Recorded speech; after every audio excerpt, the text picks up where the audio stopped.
What's up, guys? Today I'm going to talk about a hot button issue or a discussion that's been going on for a very long time, and it's only gotten more heated as the sport of no-gi jiu-jitsu has grown, and that is the question of what is better between gi and no-gi. So I'm going to give my opinions on this. I've got like 5 bullet points that I want to use to get through this discussion, and I've seen a lot of people's opinions on this, a lot of people's takes, and I don't think anyone has, from what I've seen, they haven't necessarily thought about it in the way that I'm thinking about it or discussed some of the things that I'm going to discuss. So maybe I can help some people out and forming their opinion, and then or maybe I can help some people argue their points when they're arguing against one of their friends or whatever, arguing with some troll online.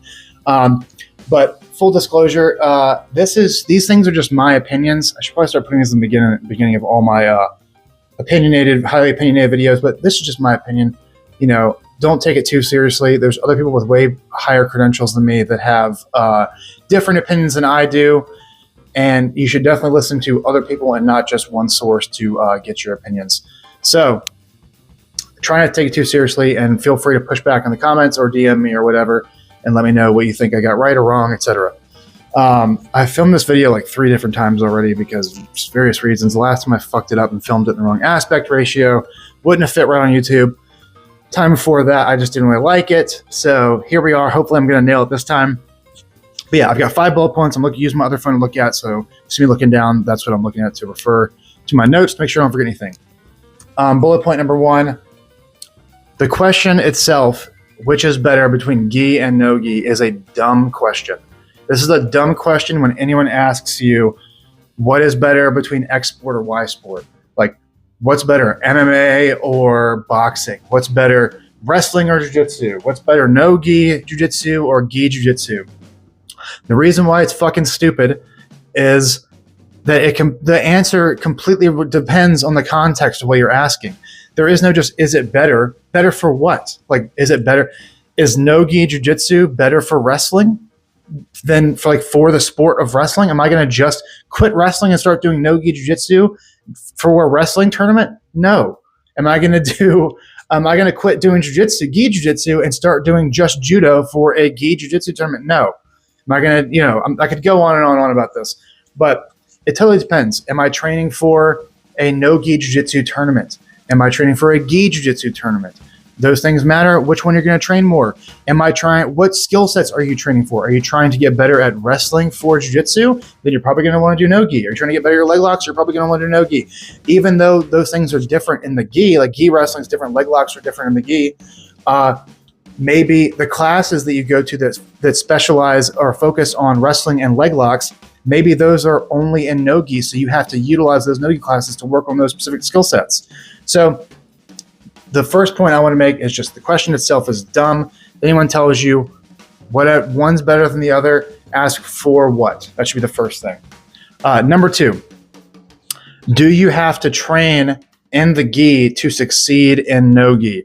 So this is an old head point that I see a lot. They'll say, you have got to train in the gi at some point or consistently to be the best in no-gi.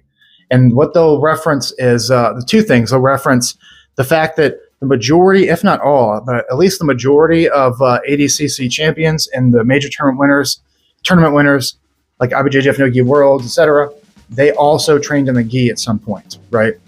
I think it's a very flawed, although I don't think it's something we should entirely dismiss, because I do, which I'll get to in a little bit more later, I do think there are things you can learn from the gi and no-gi that will help the other one. I think it's a flawed point because most people who start jiu-jitsu, whether they want to or not, start in the gi, because most schools are gi oriented around the world. At least in the United States, I guess I don't have the data written down right here, but based on anecdotal experience and what I've seen also other people online seeing other schools, there's a lot more gyms that are gi and no-gi or just the gi than there are just no-gi. And a lot of times you're going to be forced to start out in the gi.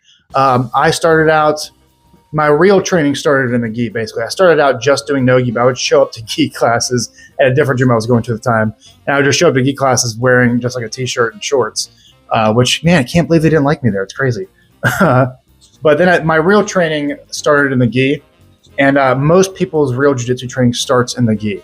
So I think it's a moot point because you're going to be forced to start in the gi most likely one way or the other, and because there are more schools that have gi and no gi than just no gi. Really, the only, off the top of my head, the only real schools that are like no gi exclusive, major schools anyway, are like B Team and 10th Planet. Like most other schools are going to offer both. And another thing they will point to is the majority of guys who do gi and no gi will beat the guys that do just no gi. But I think that's also a bit of a flawed point, at least in most cases, because when you look at the people that just do no gi, most of them have only trained for a minimal amount of years. So like, for instance, one people point to a lot, Tynan Dalpra, who is like a gi world champion and just recently transferred to no gi, beat J-Rod, who is no gi exclusive, in a no gi match, right? And then Victor Hugo beat Nicky Rod in a no gi match. The thing is, though, Victor Hugo and I haven't looked up the exact number of years, but I'm guessing here that they've both trained for probably like over 10 years in jiu-jitsu, I would imagine. Most people that are at that like world have IBJJ accolades and have trained for that long, black belts. Most of them have trained for a long time. Whereas someone like J-Rod has only been doing, or Nicky Rod, they've been training for like 4 to 6 years, like not that long. So it has less to do with the fact, and from what I can tell, and in my opinion, it has less to do with the fact that they did the gi, although I'm sure they did learn things in the gi that helped them in their no gi. It has more to do with the fact that they have twice to triple the amount of experience training the sport of jiu-jitsu, whether it's gi or no gi, than J-Rod or Nicky Rod or the other people that just do no gi usually. So if anything, that almost kind of helps the point that you can just do no gi if you really want to, because with such little training experience, they're already achieving a very high level, and even the fact that they're even able to compete with these guys is crazy, right? Like, imagine someone who just trained for 5 years versus someone who trained for like 10 to 15 years. Like, the fact that they can even go against those people head to head and beat, they do beat a lot of them too. Don't get me wrong. They've like J-Rod's beaten a lot of people who do gi and no gi, but like Tynan beat him, and like I said, Victor Hugo beat Nicky Rod. So again, kind of a moot point, I think. Or something that it's like you're looking at the wrong details, I would say. And another comparison we can make is like the closest thing we have to no-gi judo competitively is Greco-Roman wrestling. They're obviously very different, but the biggest things they have in common is they're takedown oriented, but you can't attack the legs with your hands in either one of these sports. Judo, you used to be able to before 2008, but post 2008 judo, you can't touch the legs with your hands. You can't do like double legs, single legs, etc. It's all going to be throws and trips, right? Most of the highest level Greco guys do not train judo. They're not like regularly, or even in the off season, they're not like once a week or X amount of times a week throwing on a gi and doing gi takedown rounds with Greco-Roman, like gi Greco or judo, whatever. And conversely, the judo guys are not taking off their gis a lot of times, and the judo Olympians, and doing no gi judo. I'm sure some of them do on both sides, but for the majority of them, they're just doing their sport. It's all about specificity and training for the exact sport that you are doing. Again, not that they can't learn things from them, and I'm sure some people have done both, but the majority don't. So I think you can learn things from both, but you don't have to do gi or no gi to succeed in either one. You don't have to. All right. Bullet point number 3. Is the gi more technical? Because you get a lot of people that will argue, this is, again, one of the like old head jiu-jitsu arguments, is that the gi is more technical than no gi. I would push back on that for sure. I think there are positions and scenarios that are more technical in the gi, and I think there are positions and more scenarios that are more technical in no gi. So in the gi, there's a lot more grips you can make, obviously. Or, I mean, technically there's an equal amount of grips. You can grab anything in no gi, but I mean, they're not going to be very strong grips. Whereas the gi, there's way more powerful grips. You have like the entire collar all the way down on each side. You have the sleeves. You can grab by the tricep or elbow. You can grab anywhere on the pants. You know the drill, right? That slows the game down quite a bit in general. So I think a lot of times people equate slower equals more technical. I don't think that's true at all. I think conversely, because there are more grips, you don't have to actually know how to hold someone down, right? So there's more grips, more friction, which means because there's more grips and more friction, you don't actually know how to hold someone down and keep them down. Sorry, I just ate a little while ago. But it goes both ways. Like, yeah, you can grab more things, but because you can grab more things, you don't actually know how to do it when you don't have those things to grab. The gi is like an artificial element that you're adding to grappling. The origin of the gi was to replicate what samurais in feudal, I think it was feudal era Japan. The people in Japan needed to be able to, if they lost their sword, they needed to be able to disarm another military person or samurai or whatever. They needed to be able to throw them on the ground and disarm them and kill them quickly, right?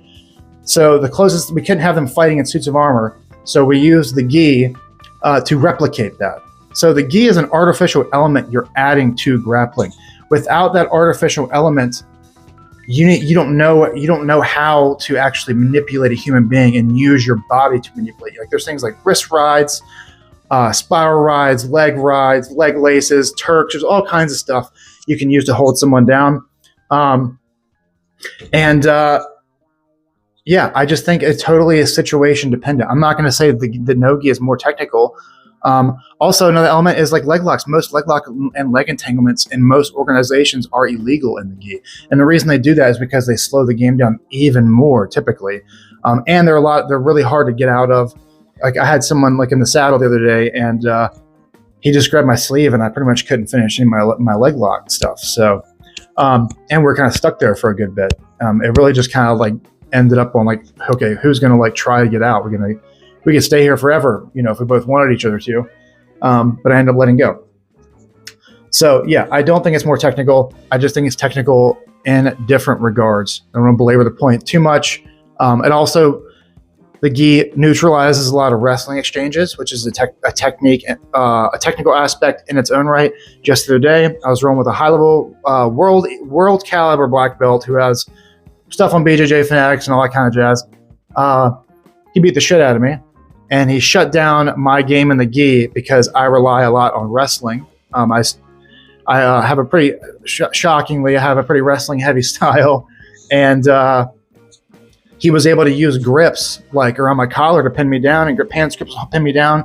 My game from bottom turtle, I couldn't really utilize very much, like front headlock, grab a cross collar grip under the front headlock, grab my ankle grip, and my game's pretty much shot. So I can't wrestle. That eliminates the actual wrestling grip. But, if we took the gi off, then maybe he wouldn't have known or been as good at those positions because he doesn't have those things to grab, right? He has to know how do you actually grab someone when they're not wearing these things. So again, not going to belabor the point, but no, it is not more technical. And don't listen to people that regurgitate this nonsense. Sorry, one last point on that. This is a point I'm stealing from Brandon Reed. If you don't follow him, he's got great stuff. If you made a list of all the techniques in no-gi, all the techniques in gi, the lists, both sides are never going to end. You're never going to run techniques. The gi is not going to edge it out. No-gi is not going to edge it out. The book would never end on both sides. Okay, so yeah, no, it is not more technical is the answer. Number 4, does the gi make you better at no-gi, and does no-gi make you better at the gi? I've heard people say you can just do the gi and you don't really need to train no-gi. Like you're going to get all your gi training, your no-gi training through the gi. I think people that are saying that are just showcasing their lack of knowledge in grappling on both fronts, gi and no-gi. And I think they're a little bit delusional on how to act. Like they don't actually understand that if they took their gi off, usually this is gi only people that say this kind of thing. If they took their gi off, how much lower their game would drop. Like they're probably not going to be nearly as good at no-gi as they are at the gi. Or maybe they've done that and they found out, I'm not near as good at that. And they just kind of use this as a way to insult it because they don't want to actually learn to get better. But Yeah, it's a shows a lack of understanding, and it's a disrespect for the art itself. Okay, so very silly thing to say, and I would not take this person's advice who says these things to you very seriously at all. I think they both make you better in different regards. One of my friends, I don't know if he made this quote up or he heard it somewhere, but it's a great quote. It's always stuck with me. The gi allows you to get away with BS offense, and no gi allows you to get away with BS defense. And that is totally true. Things like collar chokes, baseball bat chokes, bow and arrow chokes, Ezekiel chokes where you grab the sleeve, any kind of choke where you're wrapping the lapel around, like gi-oriented Bravo chokes. There's a million kinds of chokes you can do with the gi. Or not even chokes. It could be like using the lapel. I do this myself. Use the lapel, wrap it around the leg, and wrap on single legs, right? It keeps their posture down. Things like, again, like getting the grips down and holding them down with the grip rather than knowing how to use their actual body to hold them down. And no gi allows you to get with BS defense, like when you get really slippery and sweaty and you just slip right out of this perfect armbar someone executed, or they get a perfect triangle, but all the sweat and there's no friction and I can just pull out. I don't actually need like a ton of technique to get out, right? And that's where it goes back again, where there are positions where things are more technical in the gi, and there's positions where things are more technical in no gi. So I think there are things you can learn from both. I think in no gi, you can learn how to ramp up the pace. You can learn how to scramble better. It's going to get your cardio better. Usually, if you're going at a higher pace, you can learn to advance your wrestling. You can get better at leg locks. And I think just generally the biggest thing is it's going to help your offense. And I think in the gi, because of all the friction, it's going to slow it down a little bit. It's going to put a massive priority subconsciously or consciously on your grip fighting, because you have to urgently strip and make your own grips in the gi. I've noticed that about myself when I'm training gi. When I go back to no gi again, I have like this ingrained in my head, like, do not let them grab anything or connect anything, whether it's their legs, their hands, grab my wrists, whatever, strip the grips. It just kind of helps with that a little bit.